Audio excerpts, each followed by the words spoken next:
ಕರ್ಪೂರ ಕಾಲ್ ಮೇಲೆ ಹಚ್ಚಲಿಲ್ಲ ಅಂದ್ರೆ ಸಾಕು. ಪುರಾಣ ಕಾಲ್ ಮೇಲೆ ಹಚ್ಬೇಡ ಅಂದೆ, ಗಂಧದ ಕಡ್ಡಿನ ತೆಗೆದ್ಬಿಟ್ಟು ಕಾಲ್ ಪೂಜೆ ಮಾಡೋದಂದ್ರೆ ಹಿಂಗೆ ಅಂತ ನೋಡು.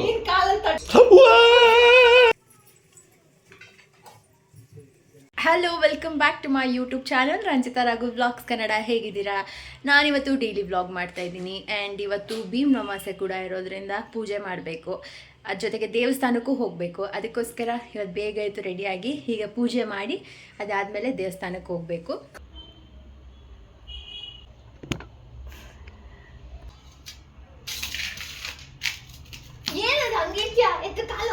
ಇದನ್ನೇ ಕಟ್ ಮಾಡಿ ನಾನು ಹಾಕೋತೀನಿ, ಇದನ್ನೇ ಹಾಕೋತೀನಿ. ಪೂಜೆ ಮಾಡೋದಂದ್ರೆ ಹಿಂಗೆ ಅಂತ ನೋಡು. ಕಾಲಲ್ಲಿ ತಟ್ಟೆ ಹೇಳ್ಕೊಳ್ಳೋದು ಪೂಜೆ ಮಾಡಲ್ಲ. ಆಯ್ತಿರವ.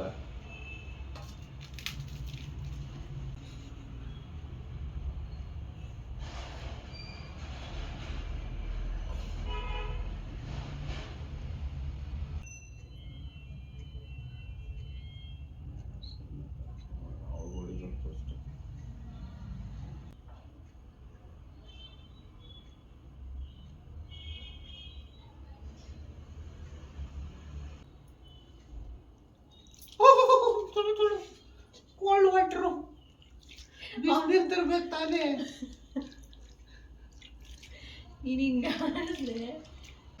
ಕುಂಕುಮ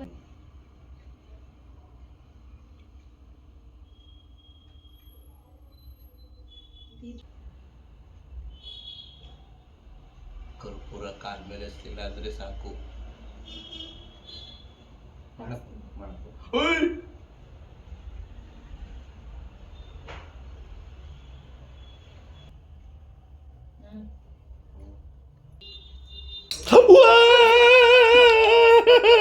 ಪುರಾಣ ಕಾಲ್ ಮೇಲೆ ಹಚ್ಬೇಡ ಅಂದೆ, ಗಂಧದ ಕಡ್ಡಿನ ತೆಗೆದ್ಬಿಟ್ಟು ಕಾಲ್ ಮೇಲೆ ಹಾಕ್ಬಿಟ್ಲು, ಸುಟ್ಟಾಯ್ತು ಕಾಲು. ಹಿಂಗ ಮಾಡದ್ ನೀನು? ಅವ್ವಾ, ಕಾಲು ಸುಟ್ಟಾಯ್ತು. ಕರ್ಪೂರನ ಕಾಲ್ ಮೇಲೆ ಹಚ್ಬೇಡ ಅಂದಿದ್ದಕ್ಕೆ ಗಂಧದ ಕಡ್ಡಿ ತೆಗೆದ್ಬಿಟ್ಟು ಕಾಲ್ ಮೇಲೆ ಹಾಕ್ಬಿಟ್ಲು. ಇಲ್ಲಿ ನೋಡ್ರಿ, ಸುಟ್ಟೋಗೈತೆ. ಪೂಜೆ ಮಾಡಿದ್ದು ಕೊಡು. ಎಷ್ಟು 200 ರೂಪೀಸ್ ಕೊಡ್ತಾ ಇದೆಯಾ ಆ ಕೈಯಲ್ಲಿ? ಅದೇನಕ್ಕೆ? ದೇವಸ್ಥಾನಕ್ಕೆ ಹೋಗಕ್ಕೆ ಚಿಲ್ಲರೆ ಬೇಕಾಗತ್ತಲ್ಲ. ಅದು ಯಾವ ಥರದ್ದು ಕೊಡಿಲ್ಲ ನಿಮಿಷ. ದೇವಸ್ಥಾನಕ್ಕೆ ಇದ್ದು ಚೇಂಜ್ ಮಾಡಿಸ್ಕೊಳಕ್ಕೆ ಈಸಿ ಆಗುತ್ತೆ. ಅದು ಇಟ್ಕೊಂಡು ನಾನು ಇದು ಇಟ್ಕೊತೀನಿ. ಬಾಯ್ ಬಾಯ್. ಸೊ ಪೂಜೆ ಎಲ್ಲ ಆಯ್ತಲ್ಲ, ಹೇಗಿತ್ತು? ಕಾಲು ಸುಟ್ಟಾಕ್ಬಿಟ್ಟವಳೆ. ಆ ವಿಡಿಯೋ ನಾನು ಇನ್ಸ್ಟಾಗ್ರಾಮ್ ಹಾಕಿರ್ತೀನಿ ನೋಡಿ. ಸರಿ, ಈಗ ಪೂಜೆ ಎಲ್ಲ ಆಯಿತು. ಈಗ ದೇವಸ್ಥಾನಕ್ಕೆ ಹೋಗಬೇಕು. ಬನ್ನಿ ದೇವಸ್ಥಾನಕ್ಕೆ ಹೋಗಿದ್ದು ಬರೋಣ. ಇನ್ನು ತಿಂಡಿ ಆಚೆ ಎಲ್ಲೂ ತಿನ್ನೋದು ಬೇಡ ಅಂತ ಇಲ್ಲ ತಿನ್ಕೊಬಿಟ್ವಿ. ಮನೆಯಲ್ಲೇ ತಿಂಡಿನೂ ಆಗಿದೆ. ಈಗ ಹೊರಡೋದೊಂದೇ, ಬಟ್ ತುಂಬ ಟೈಮು ಆಗೋಯಿತು. ಬಟ್ ಏನು ಮಾಡೋದು, ಪೂಜೆ ಮಾಡಬೇಕಿತ್ತು. ಮತ್ತೆ ನೈಟ್ ಬರೋ ಅಷ್ಟರಲ್ಲಿ ಸ್ವಲ್ಪ ಲೇಟ್ ಆಗಿಬಿಡುತ್ತೆ ಅಂತ ಇವಾಗಲೇ ಪೂಜೆ ಮುಗಿಸ್ ಹೋಗೋಣ ಅಂತ ಹೋಗ್ತಾ ಇದ್ವಿ. ಬನ್ನಿ ಹೋಗೋಣ. ಮನೆಯಿಂದ ಹೊರಟು ಇವಾಗ ದೇವಸ್ಥಾನಕ್ಕೆ ಹೋಗ್ತಾ ಇದ್ದೀವಿ. ಇನ್ನು ಎಷ್ಟೊತ್ತು ದೇವಸ್ಥಾನಕ್ಕೆ ಹೋಗೋದು? ಅಂದರೆ ಹತ್ತತ್ರ ಇನ್ನೂ 2 ಅವರ್ ಆಗುತ್ತೆ ದೇವಸ್ಥಾನಕ್ಕೆ ಹೋಗೋಕ್ಕೆ. ನೋಡೋಣ ಏನಿಲ್ಲ, ಹೋಗೋಣ. ಅಲ್ಲ, 2 ಅವರ್ ಆಗುತ್ತಾ ಇಲ್ಲ 1.5 ಅವರ್ ಒಳಗೆ ರೀಚ್ ಆಗ್ತೀವ? ನೋಡೋಣ. 2 ಅವರ್ ಅಂತ ಯಾಕಾಗುತ್ತೆ ಅಂದ್ರೆ ಅಲ್ಲಿ ಸ್ವಲ್ಪ ಒಳಗಡೆ ಹೋಗ್ತೀವಲ್ಲ, ಅಲ್ಲಿ ರೋಡ್ ಸರಿ ಇಲ್ಲ. ಇದೇನು ಹೈವೇ, ಕುಣಿಗಲ್ಲಿಂದ ಸ್ಟ್ರೈಟ್ ಹೋಗ್ತೀವಿ. ಇದು ಹೈವೇ. ಓಕೆ, ಯಡಿಯೂರು ಆದ್ಮೇಲೆ ಒಂದು ರೈಟ್ ಹೋಗ್ತೀವಿ. ಅಲ್ಲಿ ಸ್ವಲ್ಪ ರೋಡು ಅಷ್ಟು ಚೆನ್ನಾಗಿದೆ. Single road. ಆಮೇಲೆ ಏನೋ ತಿಂಡಿ ಬೇಕಂತೆ. ಇವಾಗ ನಂಗೆ ಏನಾದ್ರು ತಿಂಡಿ ಕೊಡ್ಸು ಅಂತ ಇದ್ದಾರೆ. ಅದಕ್ಕೆ ನಿಂಗೆ ಏನು ತಿಂಡಿ, ಯಾವ ತಿಂಡಿ ಬೇಕು ಆ ಜಾಗದಲ್ಲಿ ನಿಲ್ಸು, ಕೊಡಿಸ್ತೀನಿ ಅಂತ ಹೇಳಿದ್ದೀನಿ. ಮಸಾಲ ಪುರಿ, ಬಜ್ಜಿ ಎಲ್ಲ ಸಿಕ್ಕಲ್ವೇ? ಮಸಾಲ್ ಪುರಿ, ಪಾನಿಪುರಿ ಅಂದ್ರೆ ನೀವು ದಿನಾ ಪಾನಿಪುರಿ ಕೊಡಿ, ದಿನಾ ಪಾನಿಪುರಿ ತಿಂತಾರೆ. ಲವ್ ಮಾಕ್ಟೇಲ್ ಸಿನಿಮಾ ನೋಡಿದ್ದೀರಾ?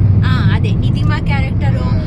ಯಾವಾಗ್ಲೂ ಪಾನಿಪುರಿ ಪಾನಿಪುರಿ ಅಂತಾರಲ್ಲ, ಇವರು ಮೇಲ್ ವರ್ಷನ್ ಅಷ್ಟೇ, ಪಾನಿಪುರಿ ಪಾನಿಪುರಿ. ಹಂಗೆ ನನ್ಗೆ ಅದು ಆ ಸಿನಿಮಾ ನೋಡಿದಾಗೆಲ್ಲ ಹಂಗೆ ಅನ್ಸುತ್ತೆ. ಅಲ್ಲಿ ಹುಡುಗಿ ಯಾವಾಗಲೂ ಏನಾದ್ರು ಕೇಳಿದ್ರೆ ಪಾನಿಪುರಿ ಅಂತಾರಲ್ಲ, ಹಂಗೆ ನನಗೂ ಪಾನಿಪುರಿ ಇಷ್ಟ. ಯಾವುದೇ ಚಾಟ್ ಐಟಮ್ ಅವ್ರು ತಿನ್ನಕ್ಕೆ ಇಷ್ಟಪಡಲ್ಲ. ಏನು ಕೇಳಿದ್ರು ಆಚೆ ಹೋದಾಗ ಏನಾದ್ರು ತಿಂತ್ಯಾ? ಪಾನಿಪುರಿ. ಬೇರೆ ಯಾವ್ದಾದ್ರು ತಿಂತ್ಯಾ? ಇಲ್ಲ, ಪಾನಿಪುರಿ.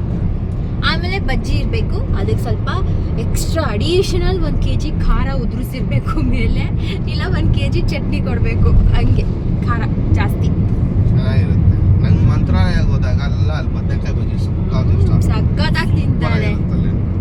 ಖಾರ ಖಾರ ಅಂದ್ರೂ ಗ್ಯಾಸ್ಟ್ರಿಕ್ ಇಬ್ರು ತಿಂತಾರೆ, ಒಟ್ಟಿನಲ್ಲಿ ಬಿಡಲ್ಲ ಖಾರ ಬರೋದೇ ಇಲ್ಲಪ್ಪ ಅಲ್ಲೆಲ್ಲ ತಿಂದಾಗ. ಹೌದಪ್ಪ ಹೌದಪ್ಪ. ಮನೇಲಿ ಮಾಡಿ ತಿಂದ್ರೆ ಬಂದ್ಬಿಡುತ್ತೆ ಅಂತ ಹೇಳಕ್ಕಾಗತ್ತಾ? ಅಯ್ಯೋ, ಮನೇಲಿ ತಿಂದ್ರು ಬರಲ್ಲ. ಅಲ್ಲ, ನನ್ನ ಮನೇಲಿ ಫಸ್ಟ್ ಆಫ್ ಆಲ್ ನಾನು ಬಜ್ಜಿ ಎಲ್ಲ ಮಾಡೋದೇ ಇಲ್ಲ, ಅಂದ್ರೆ ತುಂಬಾ ಅಪರೂಪ. ಇವರು ಏನು ಜಾಸ್ತಿ ತಿನ್ನಲ್ಲ, ನಾನು ತಿನ್ನಲ್ಲ. ಸ್ವಲ್ಪ ನಾನು ಆಯಿಲ್ ಐಟಮ್ ಜಾಸ್ತಿ ತಿನ್ನಲ್ಲ, ಅವಾಯ್ಡ್ ಮಾಡ್ತೀನಿ. ಯಾಕಂದ್ರೆ ನನಗೆ ಡಯೇಟು ಅಂತೆಲ್ಲ ಏನಲ್ಲ, ನನಗೆ ಸ್ವಲ್ಪ ಬೇಗ ಥ್ರೋಟ್ ಇನ್ಫೆಕ್ಷನ್ ಆಗಿಬಿಡುತ್ತೆ. ಸೊ ಅದಕ್ಕೋಸ್ಕರ ಸ್ವಲ್ಪ ಎಣ್ಣೆ ಐಟಮ್ ಎಲ್ಲ ಅವಾಯ್ಡ್ ಮಾಡ್ತೀನಿ. ಬಟ್ ಆಚೆ ಯಾವಾಗಾದ್ರೂ ಚೆನ್ನಾಗಿರೋ ಕಡೆ ಇಲ್ಲ ನಮ್ಮ ಅತ್ತೆ ಯಾವಾಗಾದ್ರೂ ಮಾಡಿದ್ರೆ, ಇಲ್ಲ ಅವ್ರ ಬರ್ಡೇ ಈ ಥರದ್ದು ಏನಾದ್ರು ಟೈಮ್ ಇದ್ದಾಗ, ಹಬ್ಬಗಳಿದ್ದಾಗ ಆ ಟೈಮಲ್ಲಿ ಅಷ್ಟೇ ಮಾಡೋದು. ಅದು ಬಿಟ್ಟು ತಿನ್ನೋದು ಸ್ವಲ್ಪ ಕಮ್ಮಿನೇ, ಮನೇಲೂ ಮಾಡೋದು ಕಮ್ಮಿ ಈ ಥರದ್ದೆಲ್ಲ. ತುಮಕೂರು ರೋಡ್ ಮೇಲೆ ಹೋಗೋದು ಯಾವಾಗ್ಲೂ ತುಮಕೂರು ರೋಡ್ ರೆಡಿ ಆಗ್ತಿರೋದ್ರಿಂದ ಈ ಕಡೆಯಿಂದ ಮ್ಯಾಪಲ್ಲೇ ತೋರಿಸ್ಬಿಡುತ್ತೆ ಅವಾಯ್ಡ್ ದಿಸ್ ರೋಡ್ ಅಂತ ಹೇಳ್ಬಿಟ್ಟು. ಪರವಾಗಿಲ್ಲ, ಇಲ್ಲಿ ಒಂದು 20 ಕಿಲೋಮೀಟರ್ ಎಕ್ಸ್ಟ್ರಾ ಆಗುತ್ತೆ. ಏನಂತ ತೋರಿಸುತ್ತೆ? ಅವಾಯ್ಡ್ ದಿಸ್ ರೋಡ್ ಅಂತ.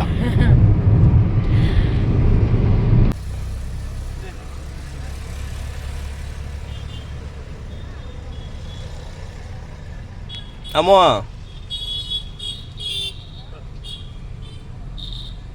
ನಾವು ದೇವಸ್ಥಾನ ರೀಚ್ ಆಗೋ ಅಷ್ಟೊತ್ತಿಗೆ ಪೂಜೆಗೆಲ್ಲ ರೆಡಿಯಾಗಿತ್ತು. ನಾವು ಹೂವಿನ ಹಾರ ತೊಗೊಂಡೋಗಿದ್ವಿ, ದೇವಿಗೆ ಹೂವಿನ ಹಾರ ಕೊಟ್ವಿ.